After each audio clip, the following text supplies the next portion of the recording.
Y ahora, después del ejemplo que vimos, vamos a empezar a ver de qué se trata la estabilidad en estado permanente ante pequeñas perturbaciones y cómo lo podemos analizar. Como dijimos en la anterior clase, la estabilidad en estado permanente se refiere a la capacidad del sistema de permanecer sincronizado cuando éste se somete a pequeñas perturbaciones. Y hemos indicado que cuando decimos que el sistema permanezca sincronizado, nos referimos a que la máquina continúa girando alrededor de los 50 Hz, en el caso de nuestra frecuencia, considerando que el sistema sigue girando a esa velocidad. Ingeniero, disculpe, no está compartiendo pantalla.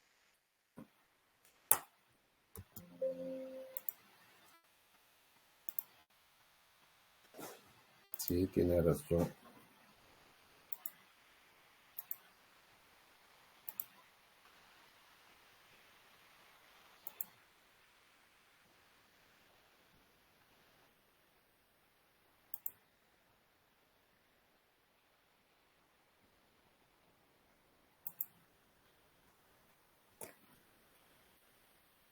Ahora sí, ¿no?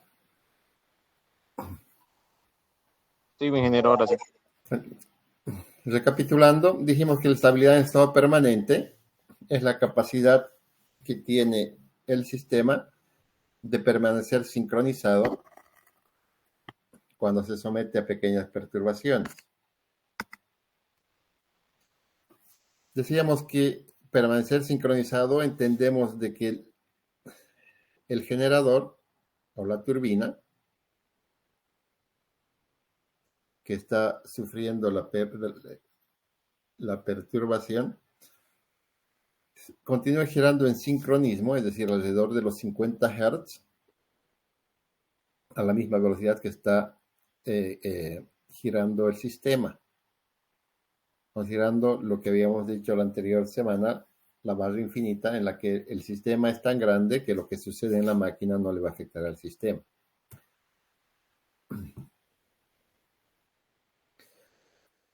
Y esto hay que suponer de que estas pequeñas perturbaciones que causan estos cambios momentáneos en las máquinas van a desaparecer en corto tiempo. Lógicamente, si el sistema es estable. Consideramos que el movimiento del sistema es libre y por lo tanto la estabilidad está asegurada si el sistema vuelve a su estado original. Este comportamiento puede determinarse en un sistema lineal examinando la ecuación característica del sistema. Entonces veamos cuál es la ecuación característica del sistema. Cuando estamos hablando de esta estabilidad en estado permanente con pequeñas perturbaciones, estamos considerando que es la respuesta automática de la máquina como tal, sin que los controladores automáticos, ya sean el ABR, que es el regulador de voltaje, ni el gobernador, no entren en operación. Es decir, es la respuesta directa de la máquina, sin ayuda externa. Estas respuestas del ABR y del gobernador las vamos a ver en el siguiente capítulo, cuando estemos hablando de estabilidad dinámica. Entonces, para ilustrar el problema de estabilidad en estado permanente, consideramos el comportamiento dinámico de un sistema de una máquina conectada a una barra infinita, como se muestra en la figura. Entonces, tenemos una máquina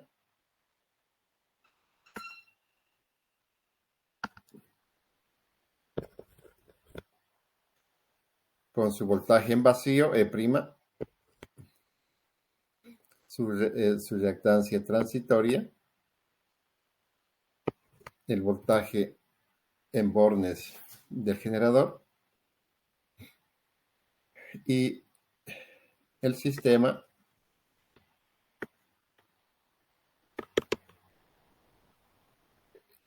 el cual lo representamos con un voltaje V, que es una barra infinita, cuyo voltaje V, al ser una barra infinita, va a tener el valor de 1 por unidad. Y conectados por una impedancia, conectados a través de una línea de transmisión con una impedancia ZL. Y su impedancia del generador, su impedancia propia.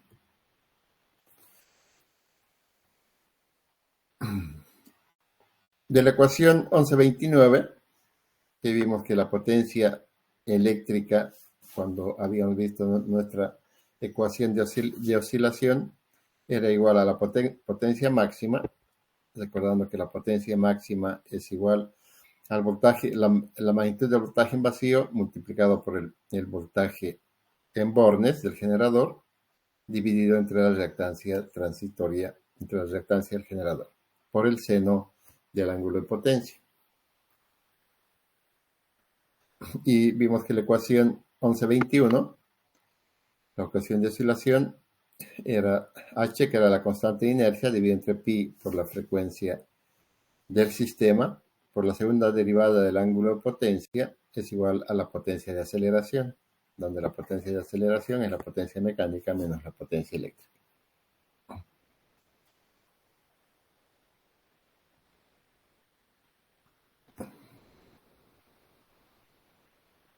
Entonces, si reemplazamos la 1121 ahí en la potencia eléctrica, vamos a tener la ecuación 1136. Por lo tanto, la ecuación de oscilación es una función no lineal del ángulo de potencia. Una función sinusoidal.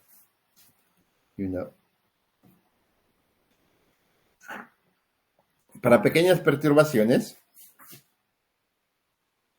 podemos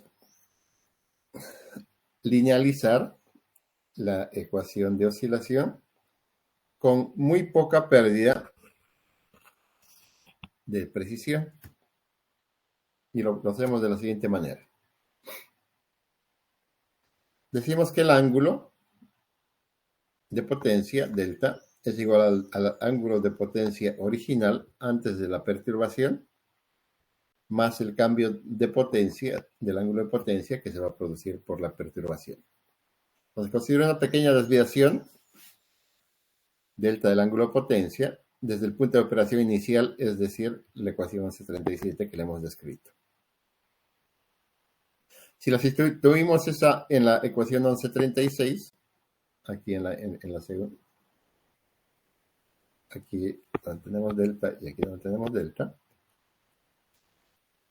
vamos a tener que la constante de inercia dividida entre pi dividido entre la frecuencia del sistema es igual a la segunda derivada del ángulo inicial más la variación del ángulo de potencia menos la potencia mecánica, es igual, perdón, a la potencia mecánica menos la potencia máxima por el ángulo, por el seno del ángulo de potencia inicial más la variación del ángulo de potencia. Si hacemos un poco de matemáticas, podemos dividir esta función, la segunda derivada, en estas dos funciones, y el seno de dos ángulos, desde la suma de dos ángulos, los transformamos en esta función trigonométrica. Como esta variación del ángulo de potencia es muy pequeñita, sabemos que el coseno del ángulo muy pequeño es prácticamente igual a 1. Y el seno del ángulo de un ángulo muy pequeñito es prácticamente el ángulo pequeñito.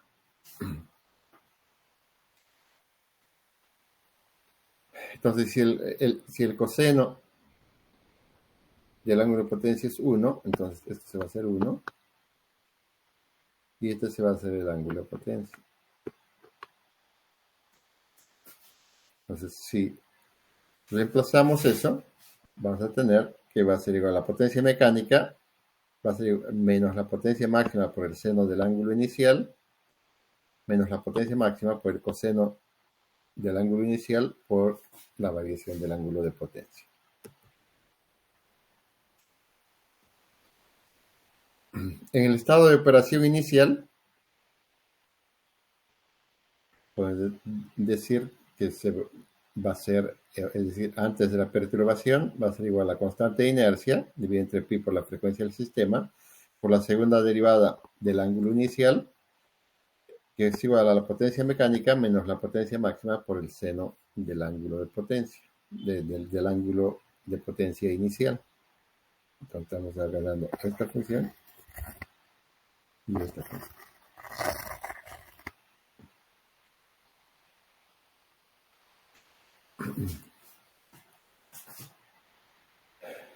Y la ecuación se reduce a una ecuación lineal en términos de los cambios incrementales del ángulo de potencia. Entonces, si agarramos esta otra parte, esta y esta parte, y llevamos al otro lado que va a pasar con signo positivo, vamos a tener que la constante de inercia entre pi por la frecuencia del sistema, por la segunda derivada del cambio del ángulo de potencia, más la potencia máxima por el coseno del ángulo inicial, por la variación del ángulo inicial, es igual a 0. La cantidad potencia máxima por el coseno del ángulo inicial es la pendiente de la curva del ángulo de potencia en el punto delta 0. Y esta se la conoce como el coeficiente de sincronización, denotada por PS. Este coeficiente juega un papel importante en la determinación de la estabilidad del sistema y está dado por que PS, o sea, el coeficiente de sincronización, es igual a la derivada de P en función del ángulo de potencia valorada en el ángulo inicial, que va a ser igual a la potencia máxima por el coseno del ángulo coseno del ángulo 0, del ángulo inicial. Entonces, si sustituimos eso, vamos a tener de que P máximo, esto va a ser igual a PS,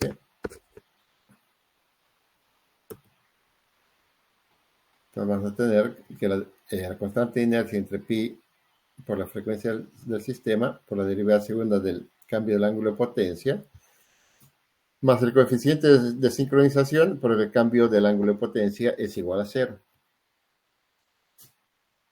La solución de esta ecuación diferencial, de esta del 1140, de segundo orden, depende de la raíz de la ecuación característica que está dada por el laplaciano, S cuadrado, que va a ser igual a menos pi por la frecuencia del sistema dividido la constante de inercia por PS.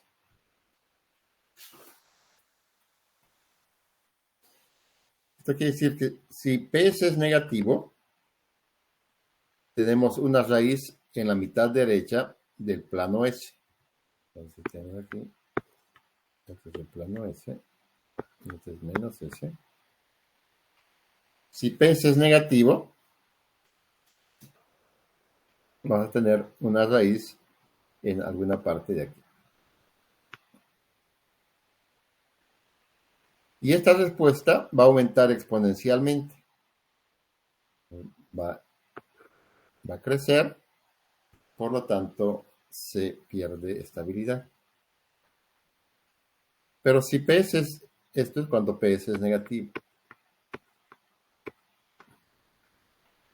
Pero si PS es positivo,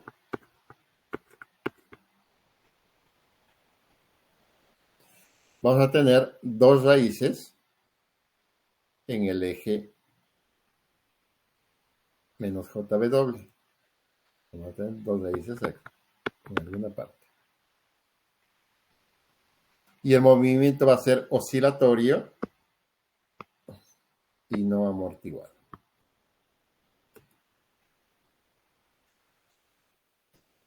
Por lo tanto, podemos decir que el sistema es marginalmente estable con una frecuencia natural de oscilación que va a estar dada por la raíz cuadrada de pi por la frecuencia del sistema dividido entre la constante de inercia por el coeficiente de sincronización. Entonces podemos ver en la figura el rango donde PS, que es igual a que es la pendiente de esta curva, ¿sí?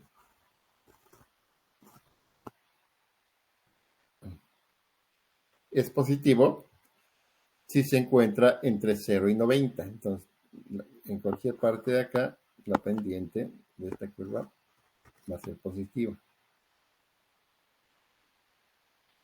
con un valor máximo sin carga de deltas, que el valor inicial es igual a 0. En cambio, si estamos entre aquí, la pendiente va a ser negativa. Entonces, PS va a ser negativo.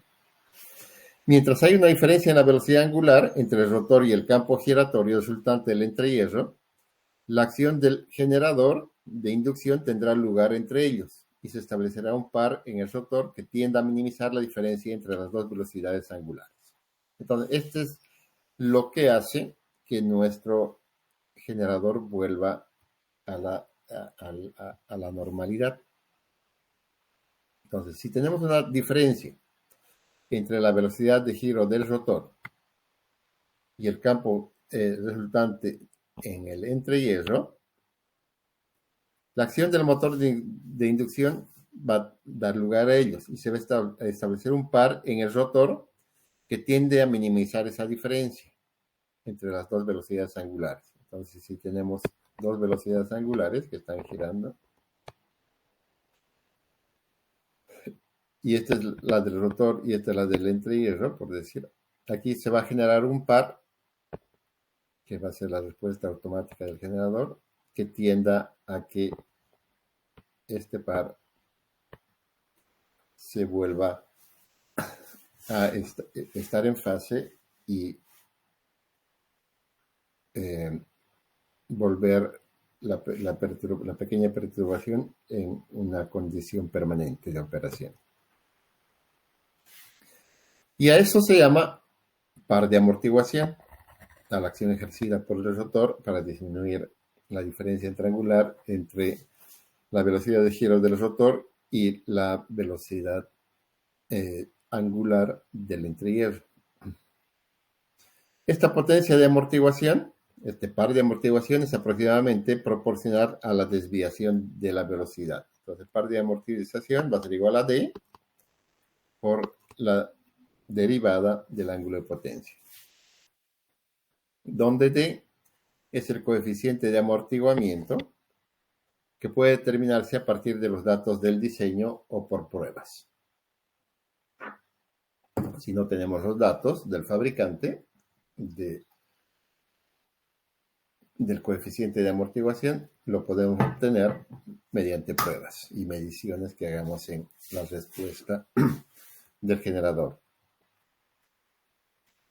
Los pares de amortiguamiento adicionales son causados por las características de velocidad-torque de la unidad motriz y la carga dinámica de la carga, las cuales no estamos considerando aquí, porque estamos haciendo una simplificación. Cuando el coeficiente de sincronización PS es positivo, debido a la potencia de amortiguación, las oscilaciones se van a amortiguar eventualmente y se va a restablecer la operación en el ángulo de equilibrio. Esto significa de que no va a haber pérdida de sincronismo entre la unidad y el sistema. Por lo tanto, consideramos que el sistema es estable.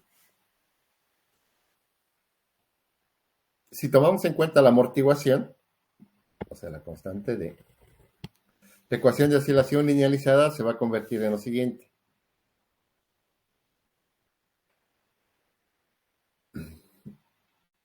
De que la constante de inercia entre pi por la frecuencia por la segunda derivada del cambio del ángulo de potencia más la constante de inercia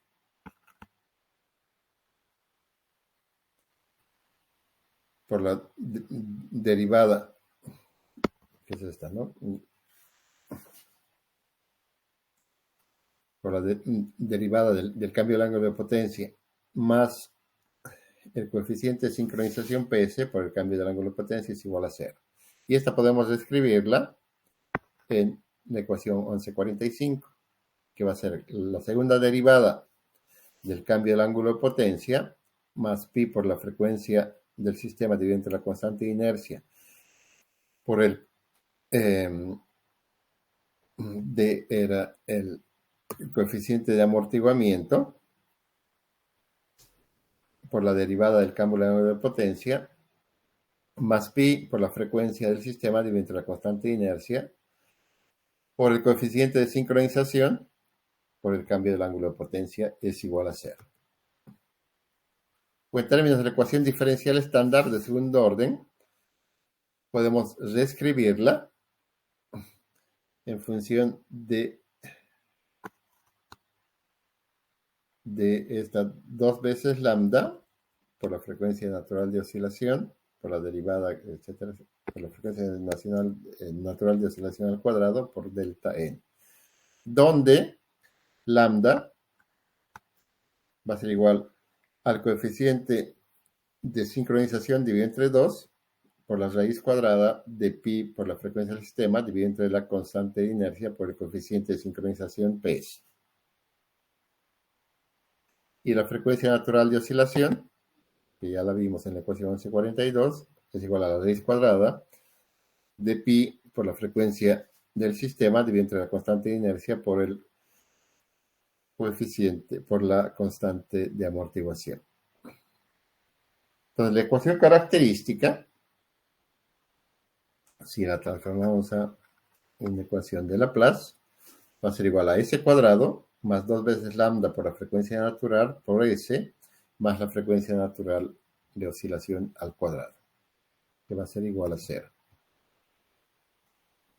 Para condiciones normales de operación, lambda, que es igual a d dividido entre 2 por la raíz cuadrada de pi por la frecuencia sub 0 por h por el coeficiente de sincronización, es menor a 1.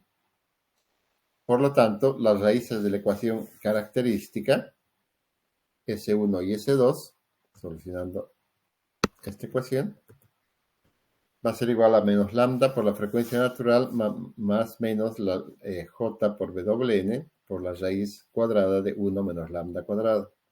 Y la otra va a ser igual a menos lambda por Bn más j por Wd, donde Wd es la frecuencia amortiguada de oscilación dada por la frecuencia natural multiplicada por la raíz cuadrada de 1 menos lambda cuadrado. Está claro que para la amortiguación positiva, las raíces de la ecuación característica tienen una parte real negativa si el coeficiente PS es positivo.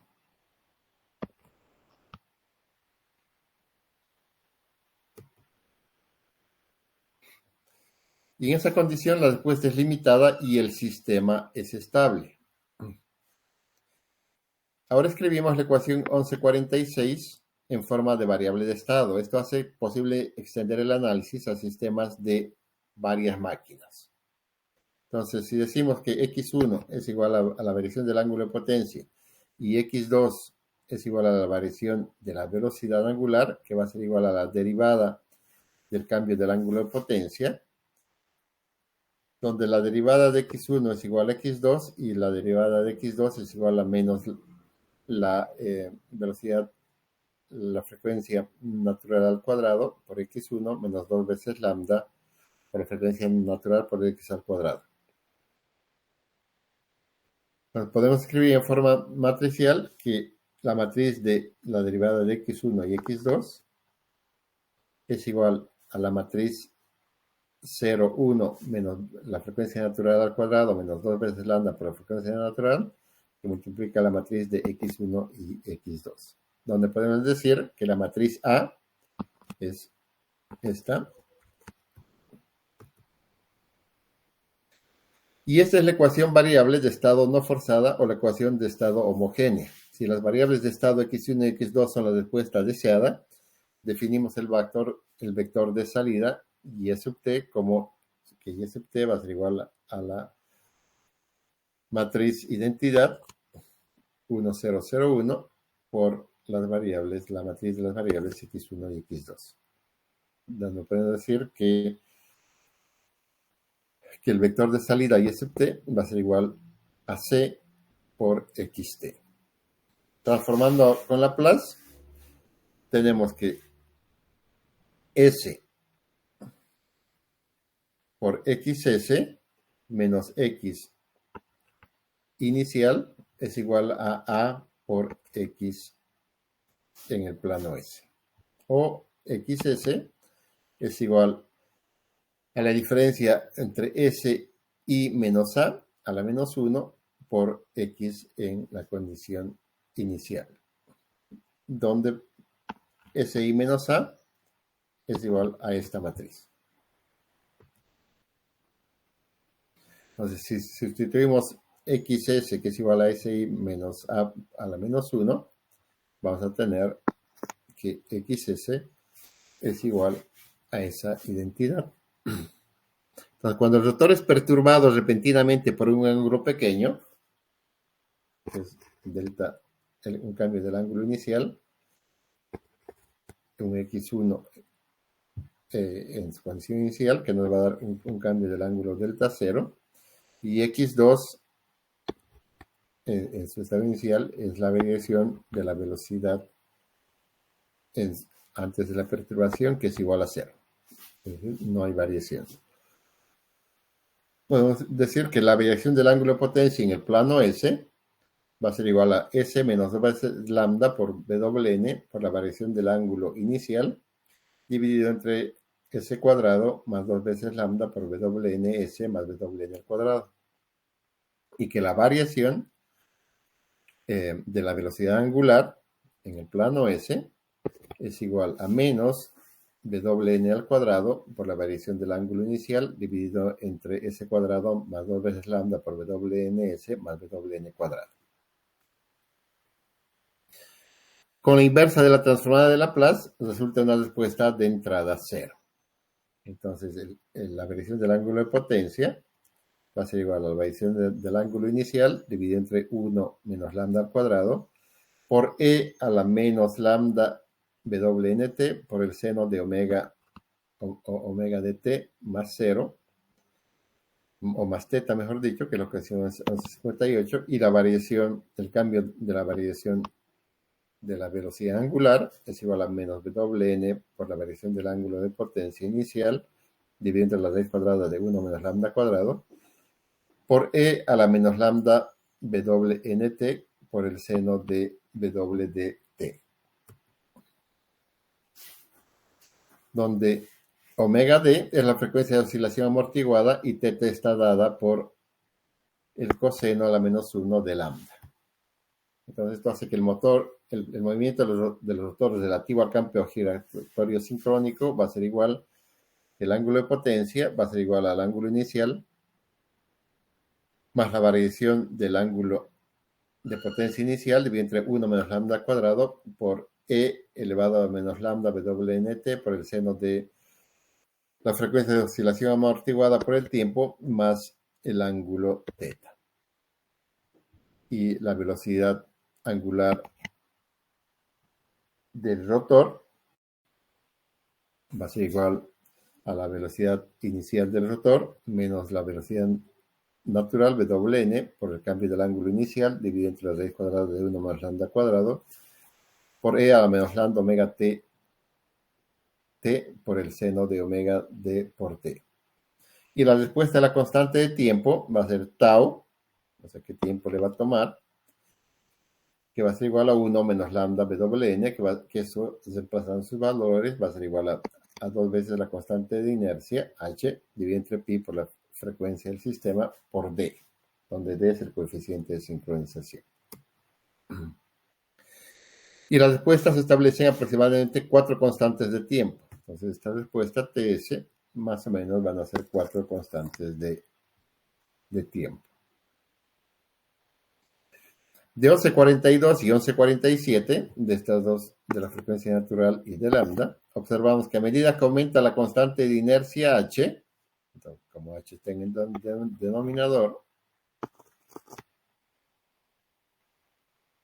la frecuencia natural y la relación de amortiguamiento disminuyen. Entonces, obviamente se van a disminuir, lo que resulta en un tiempo de respuesta más largo. Un aumento en el coeficiente de potencia de sincronización, PS, da como resultado un aumento en la frecuencia natural. Si PS aquí se incrementa, va a haber una disminución en la relación de amortiguamiento lambda, y como PS está aquí en el numerador, si PS aumenta, va a haber un incremento en la frecuencia natural.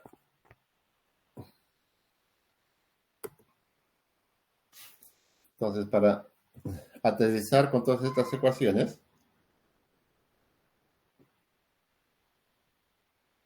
y entender qué es lo que nos dicen todas estas ecuaciones, veamos el ejemplo 11.2.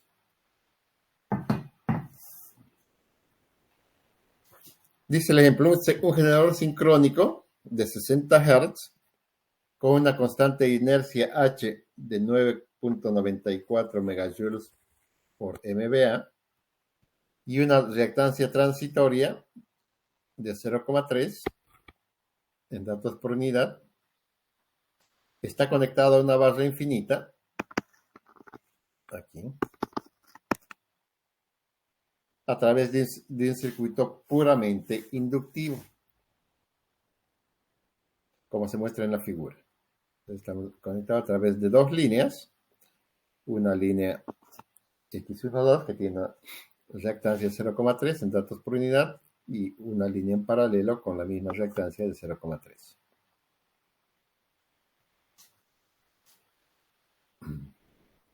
El generador dice está entregando una potencia activa de 0,6 por unidad con un factor de potencia en retraso de 0,8. El coseno phi es igual a 0,8. A la barra infinita, que tiene un voltaje B igual a 1 por unidad, que es la consideración de la barra infinita.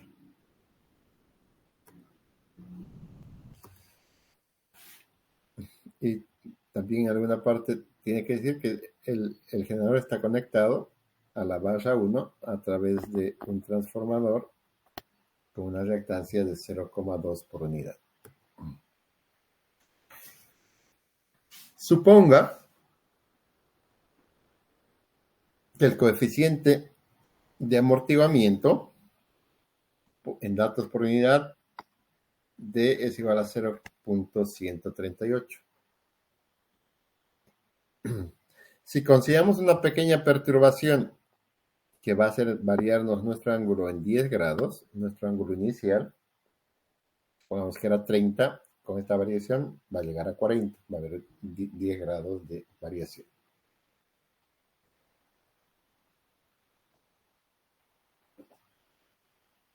Entonces 10 grados son 0.1745 radianes. ¿Qué puede ocasionar esta variación de estos 10 grados?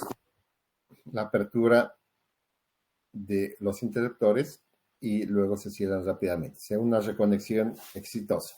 Hay una falla, se abre el interruptor, pasa un tiempo, un segundo o 2 segundos y se cierra el interruptor.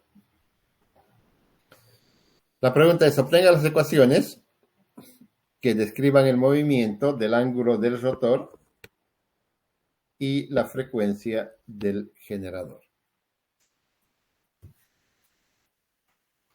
Entonces, lo primero que hacemos es calcular la reactancia de transferencia entre el voltaje del generador y la barra infinita. Ya. Espérenme un ratito, muchachos. Voy a hablar con mi albañil. 10 minutitos de break, por favor.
Entonces dijimos que lo que vamos a hacer en este sistema con un generador conectado a una barra infinita, vamos a obtener las ecuaciones que describan el movimiento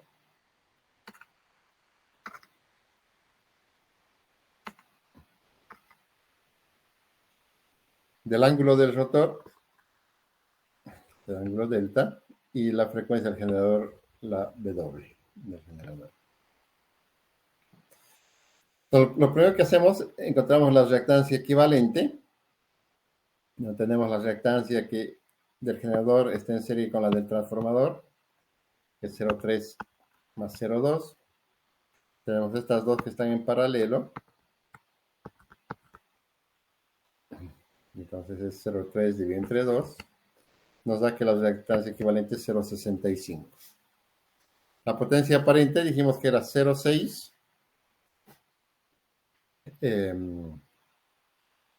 de potencia activa con un factor de potencia de 0,8.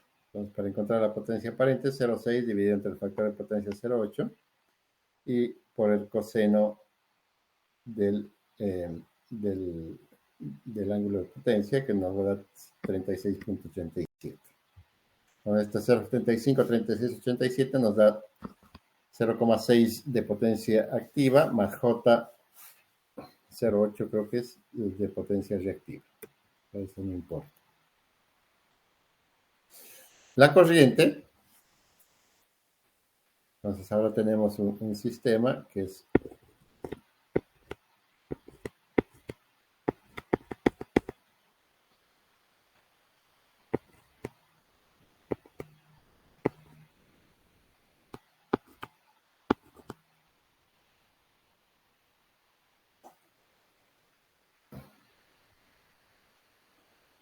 aquí, entonces esta corriente, esta reactancia es 0,65.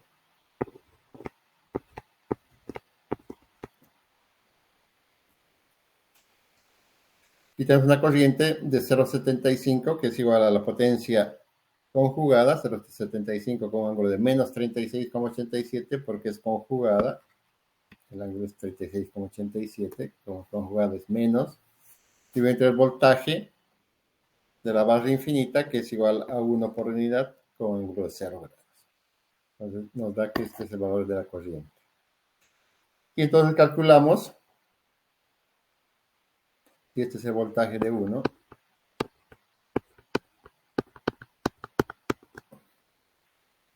Calculamos el voltaje prima, que es este. Que hace el voltaje de 1 más la caída de tensión de la corriente por esa reactancia. Entonces va a ser el voltaje de 1 más J por la reactancia de 0,65 por la corriente que está circulando por ahí. Y nos da que el voltaje de excitación o el voltaje en vacío es de 1,35 con ángulo de 16,79. Esto significa que este es el ángulo de potencia. Es el ángulo de potencia inicial, 16,79 grados, que es, en radianes es 0,2931. El coeficiente de potencia de sincronización es igual a la potencia máxima por el coseno del ángulo inicial, es igual a la potencia máxima, recordando un poco las ecuaciones pasadas, es igual a E' por el voltaje B dividido entre la reactancia. Entonces, E' es 1,35, el voltaje en la barra infinita es 1, la reactancia es 0,65, y el coseno del ángulo inicial es 16,79.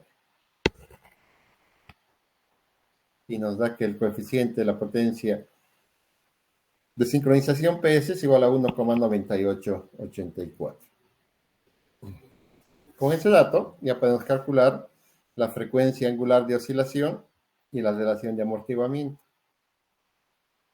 A la frecuencia angular de oscilación no amortiguada es igual a WN, que es pi por la frecuencia del sistema, que es 60 Hz, dividido entre h, que es la constante de inercia, que es dato del problema,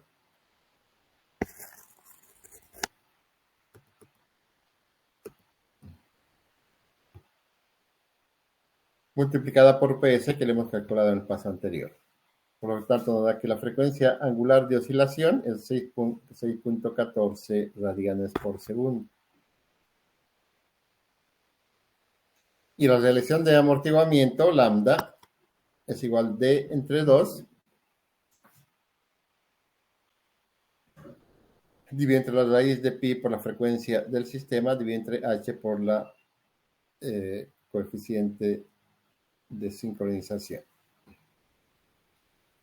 D también es dato del problema, y el coeficiente de potencia de amortiguación es de 0.138,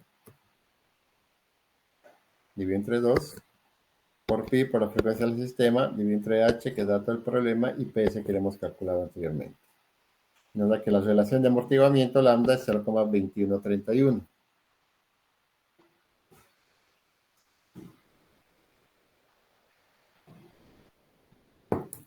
Entonces, la ecuación linealizada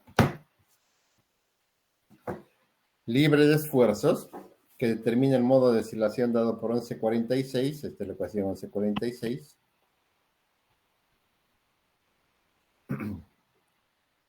con el ángulo delta en radianes, va a ser igual a la derivada segunda del cambio del ángulo de potencia, más 2 veces lambda por WN, 2 veces lambda por WN, 2 por 6, 12 por 0,21, nos va a dar 2.62, la derivada del cambio del ángulo de potencia, más WN cuadrado, WN cuadrado 6 por 6, 36, más el 1, más el punto 14, nos va a dar 37.7.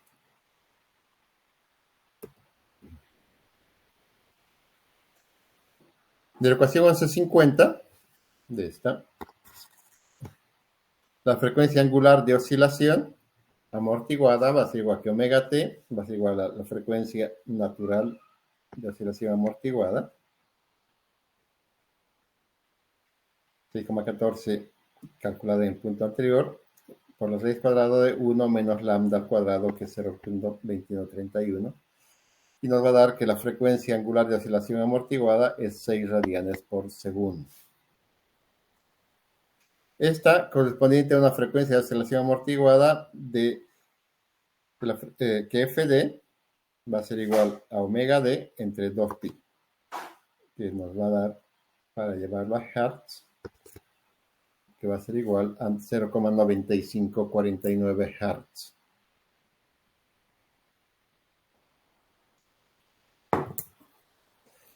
A partir de 1161, de esta, y 1162, el movimiento del rotor en relación con el campo giratorio sincrónico en grados eléctricos y la excursión de frecuencia, la 1162 en Hertz, van a ser igual a ¿qué? A que el movimiento del rotor en relación con el campo giratorio sincrónico va a ser igual a delta sub 0, que es 16.79, calculado en el paso 1, más la variación de delta 0, que son 10 grados, dividido entre 1 menos lambda cuadrado. Si reemplazamos, nos va a dar 10.234 por e elevado a 1,3, y 1,3 sale de multiplicar lambda por WN, por el seno de omega dt, omega t hemos dicho 6, más teta, y teta es 77.69.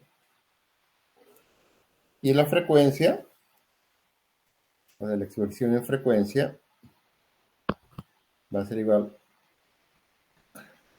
al valor de la frecuencia inicial, a la velocidad angular inicial, que es 60, estamos calculando en Hertz, menos WN por el cambio del ángulo inicial, WN ya lo hemos calculado anteriormente, era 6.14. El ángulo en grados eléctricos es 10 grados, hay que usar en radianes, dividido entre 1 menos lambda cuadrado, nos va a dar este valor, por E elevado a la menos lambda WN, el mismo valor que aquí, por el seno de omega D, que es 6 radianes por segundo. Y entonces ya tenemos las dos ecuaciones que nos van a describir el movimiento del rotor con relación al campo giratorio y la variación de la frecuencia.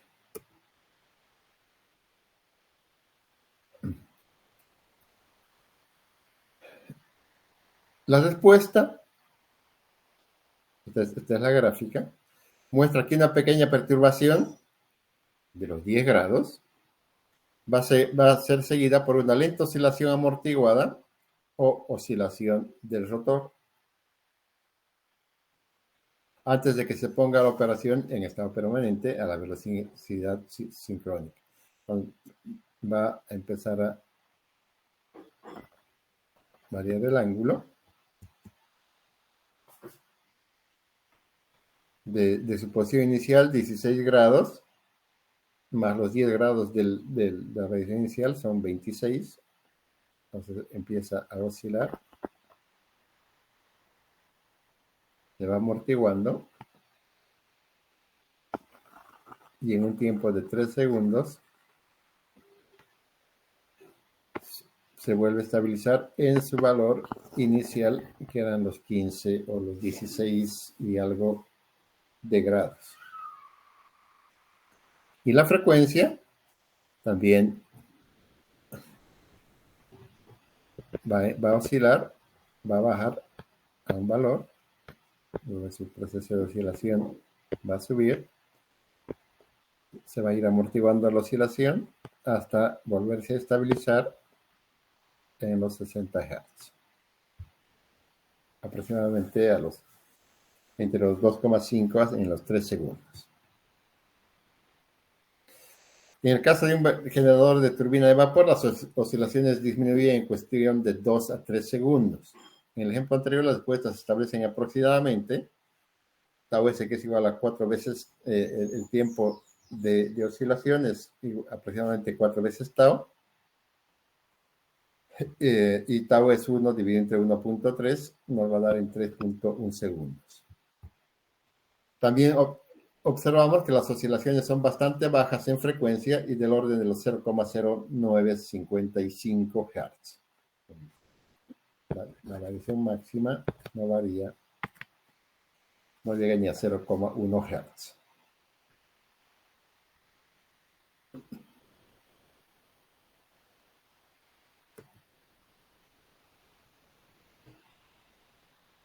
Pues veamos la solución de este problema en MATLAB.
Tenemos los datos ya calculados de E, el voltaje en la barra infinita, la constante de inercia, la reactancia equivalente 0,65, la potencia mecánica 0,6, el valor del coeficiente de sincronización 0,138 y la frecuencia del sistema 60 Hz. Y las ecuaciones que hemos ido usando para solucionar y encontrar los valores, y luego le decimos aquí al programa que nos grafique.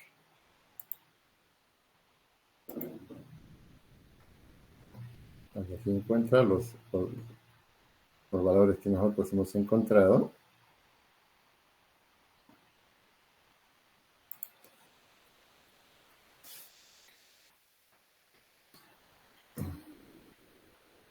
Y nos muestra la gráfica como la que hemos visto de la variación del ángulo del rotor en función del campo del entrehierro. Va variando hasta volver prácticamente a su valor inicial, que es de 16,87 más o menos. Y su incursión en frecuencia igual llega a un valor mínimo de 59, ¿cuánto es esto?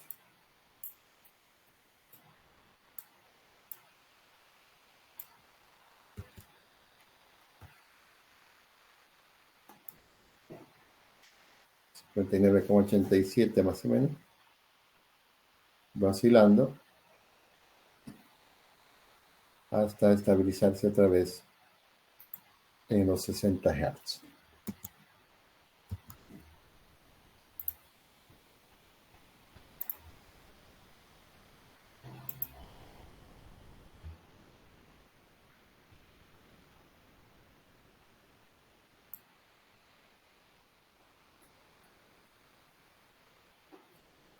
Con las soluciones matriciales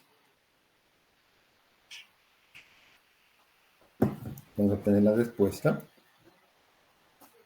La matriz IX, que va a ser igual a los datos esenciales de A, B, C, D, X0, T, devuelve la respuesta de salida y del estado del sistema a la condición inicial X0.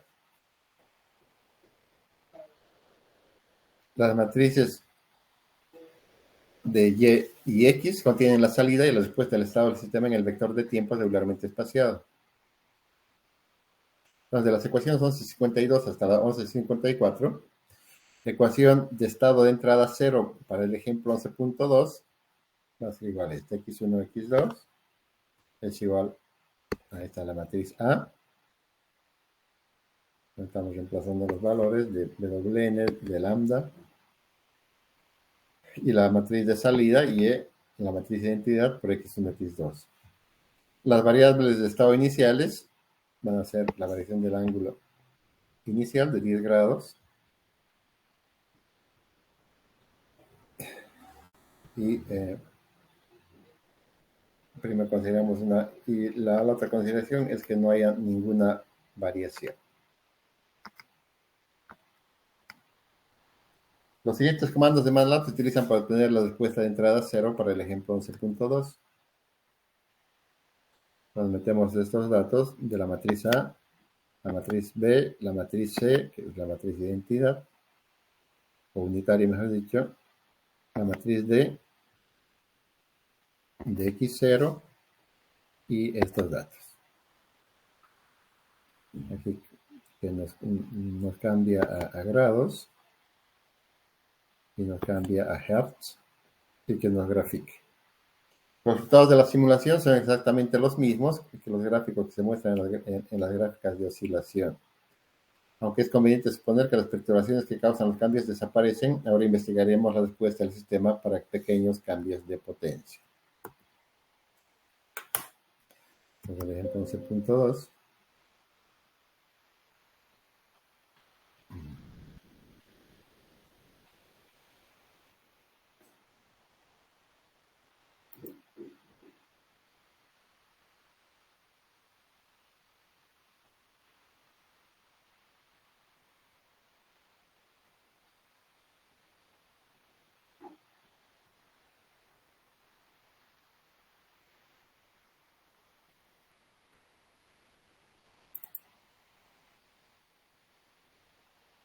Aquí en ejemplo 11.3.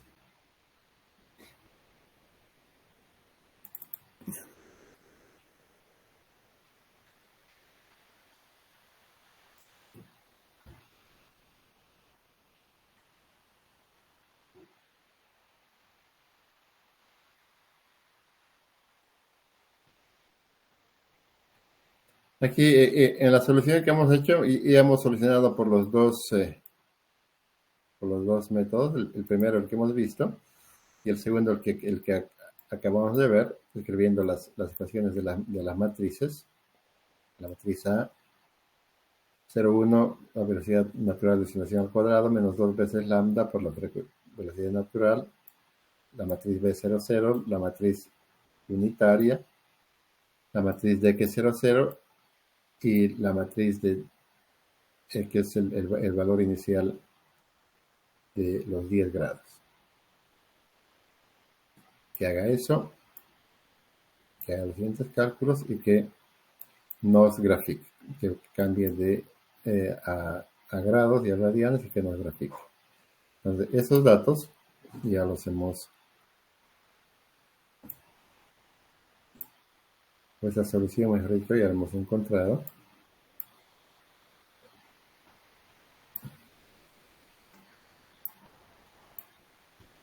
Entonces, con ambas respuestas que son idénticas.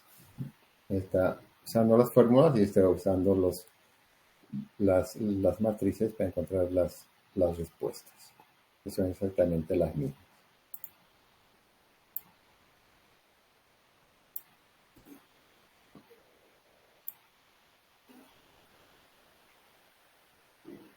Y en la siguiente clase vamos a empezar a ver los pequeños, qué sucede cuando hay pequeños cambios de potencia.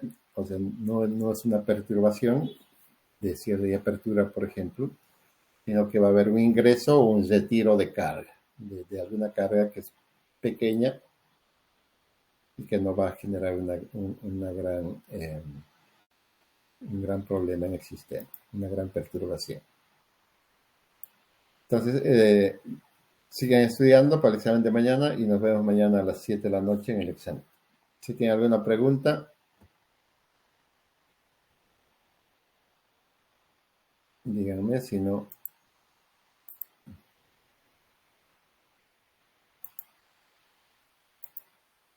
nos vemos mañana.